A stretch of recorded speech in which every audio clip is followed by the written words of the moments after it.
Hey guys, what's going on? Welcome back to the channel. I am Starco Gaming and we are back with another Dragon Champion video. Guys, if you are level 15 or below, make sure to use the promo code the Starco to get a free starter pack. To do so, it is pretty simple. You go in the settings, use promo code, and you enter the code Starco, S-T-A-R-K-O, and you press OK, and you will receive your free starter pack. And hopefully you guys will enjoy the goodies. And also, guys, if you want to have access to all the best content on YouTube for Dragon Champion, make sure you subscribe to the channel and check the bell so you get notified every time we post new content. Also, guys, make sure to drop a like on this video as it helps the channel grow. So, guys, today we're going to continue with some more champion spotlight on this channel. We're going to be talking about Mor'Doom today. I know today I said we were going to be doing a Gear 11, a Gear 12 challenge for the characters we reviewed yesterday, which was Zira, but I decided we're gonna cover Mor'Doom today so we don't have to switch gear and all of that we plan to do for Gear 12 challenge. So after that we can actually switch the runes, everything we need to switch to actually do viable Gear 12 challenges on both of those characters back to back. So the team we're going to be prioritizing for Mor'Doom, at least in this video, might not be the optimal team for him, but I like to go race only when I actually do a champion spotlight video. We're going to go with Zira lead with Mor'Doom, Trumgar, Saboteur, and Garn. This is going to be the team we're going to be using. So let's jump into the Mor'Doom battle, guys. We're going to have some gameplay. We're gonna play this team in arena, and we're gonna play this team in guild raids. I believe so. We're gonna do guild raids. Let's see.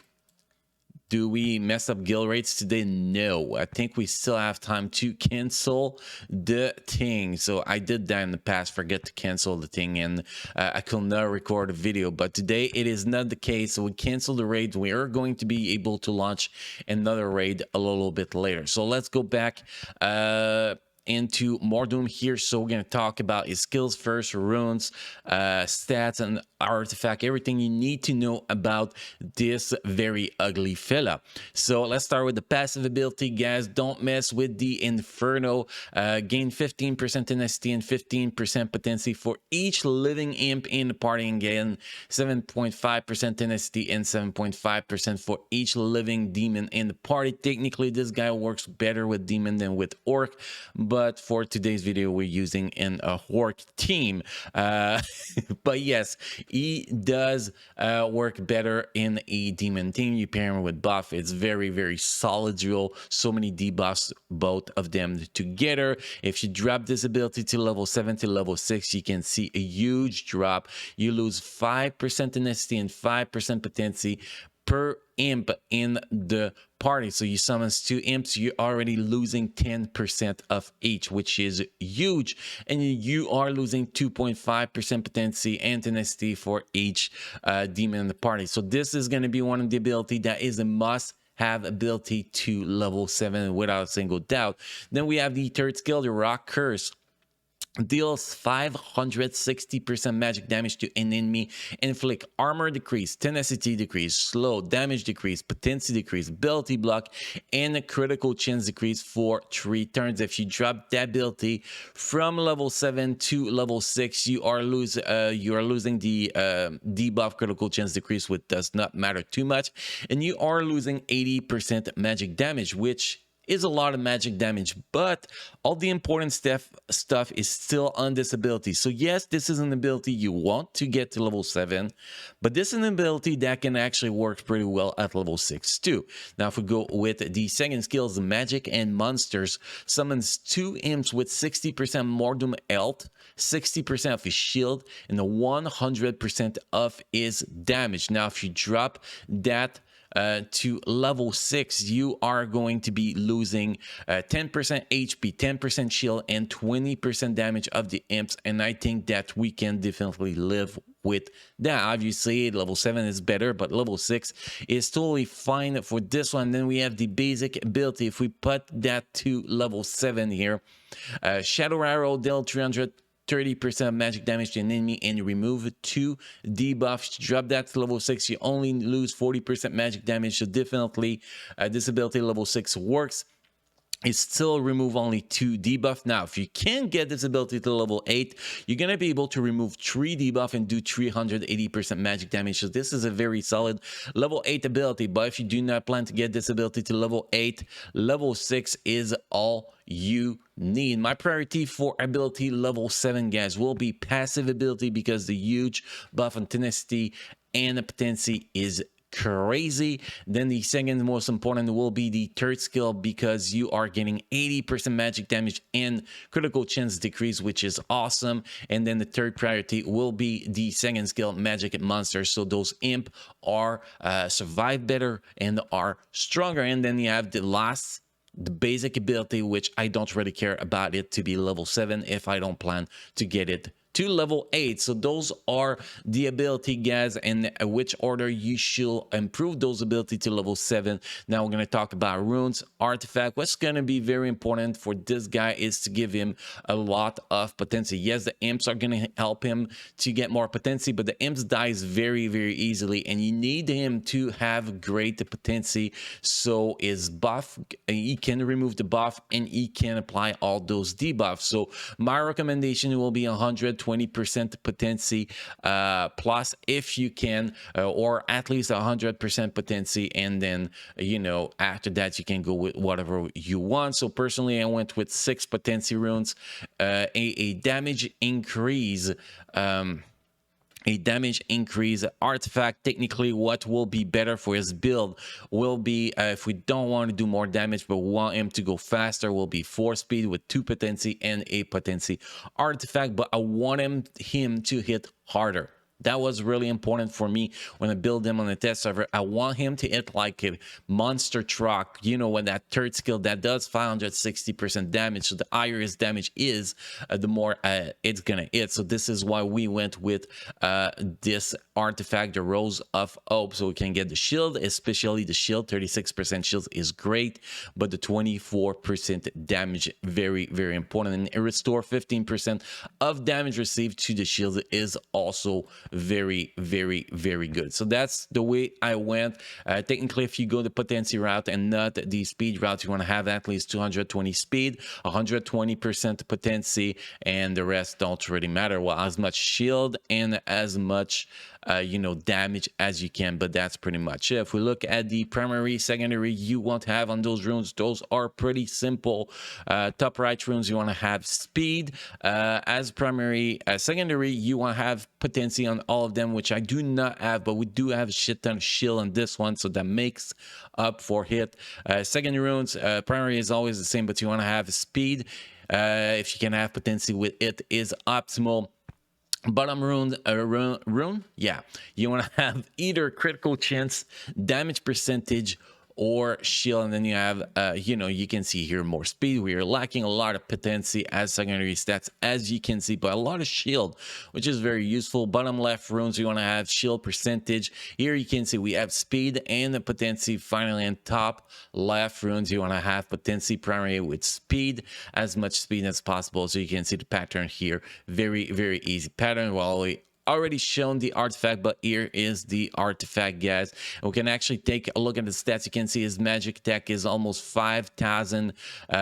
We have a 95,000 shield, 237 speed, and 120% potency. So a pretty solid build that we have on the dude. Don't forget, guys, that the next 2 days we're going to be covering Zera and Mor'Doom Gear 12 challenge. We are going to drop their gear at Gear 11. We're going to remove the 6-star runes we have on them and replace them with 4 or 5-star runes. Don't forget about that. Next, guys, we're going to be jumping in some gameplay, autoplay gameplay, guys. First, we're going to go in the arena, and we are going to face the team here, the Redbeard team, I guess.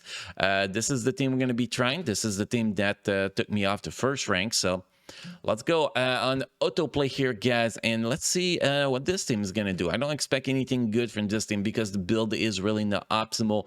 Just want to showcase the team a little bit on autoplay if you build a similar team, obviously. So hit the auto button here and let's see what's gonna happen to the Starco gaming team.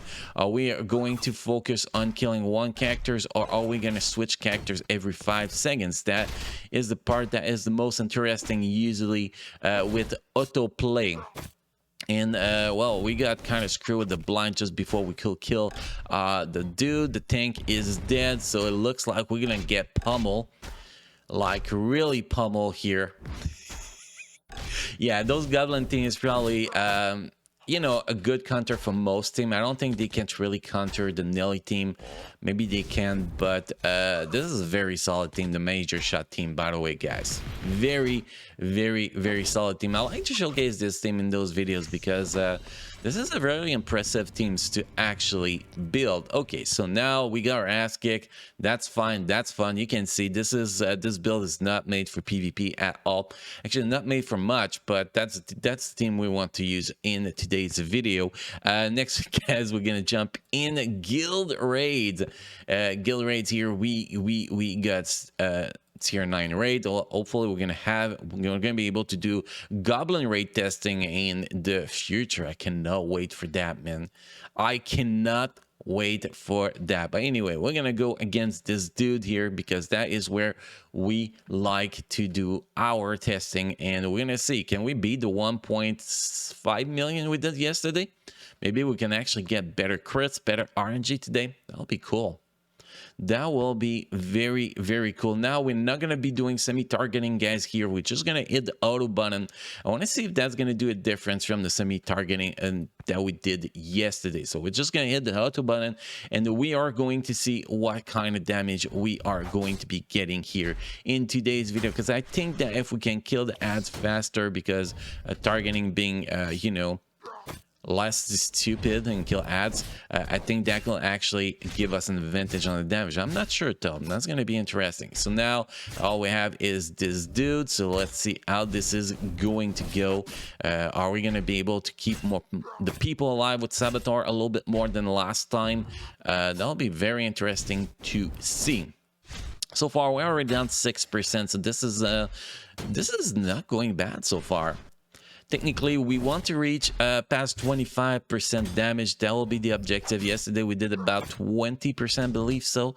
But this is looking better than yesterday. I don't know if it's going to stay there. The fact that Mor'Doom just wasted his third skill on Kara totally sucked. That's a lot of damage we just lost. But the ads are dead, and while we're killing the ads, we're not triggering this guy turn meter increase, so that can actually technically help a little bit. So we're gonna see. So my team seems to be surviving better than yesterday, so that is something that is great. I think Saboteur is still not dead. We are closing on 20% HP down, so that's actually pretty solid so far. At least I like to think it's solid. Now we use the third skill Mor'Doom again on Kara. I guess that's gonna make sure Kara does not do the, you know, the AoE days, but still, this is definitely not optimal. But all the characters are still alive. They're probably gonna be dead in a sec though, because we're about to get hit by a big AoE here, and there we go. But this is actually better than yesterday. Well, I'm actually pretty happy. I'm interested to see how much damage Mor'Doom did in here. I am pretty interested to see that, because that seems pretty good run here. Now we're about to be, you know, crammed to the floor here, but still, that was actually a pretty good run. 26% damage. We did more than I expected. 27 here, maybe 28. No, we had the wrong target here. Semi-targeting is not fully optimal, but that helps killing ads and take less damage. So we did almost 2 million. So definitely better if you don't target the ads. But you can see Mor'Doom, all his big damage was done to the ads, which was very helpful in keeping the ads, you know, from attacking us, but we did not get to see his full damage, sadly. So this is the damage we can see here. You can see that it was not optimal, but that was still a very good run. Almost 2 million with this team, a team that is really not optimal to get, or at least the Mor'Doom one. Mor'Doom should actually be replaced with Zelanar probably in this team to do a little bit better, but still, I think that was actually a pretty solid run. So that was the gameplay for today, today's video, guys. Hopefully you enjoy it, guys. So again, guys, tomorrow we're gonna be back with Gear 12 challenge for Zira, the day after Gear 12 challenge for Mor'Doom. So don't miss those videos, guys. As always, guys, thank you for watching. Thank you for being part of my amazing community. You all keep enjoying playing Dragon Champion, and I will see you guys again in the next video. Thank you.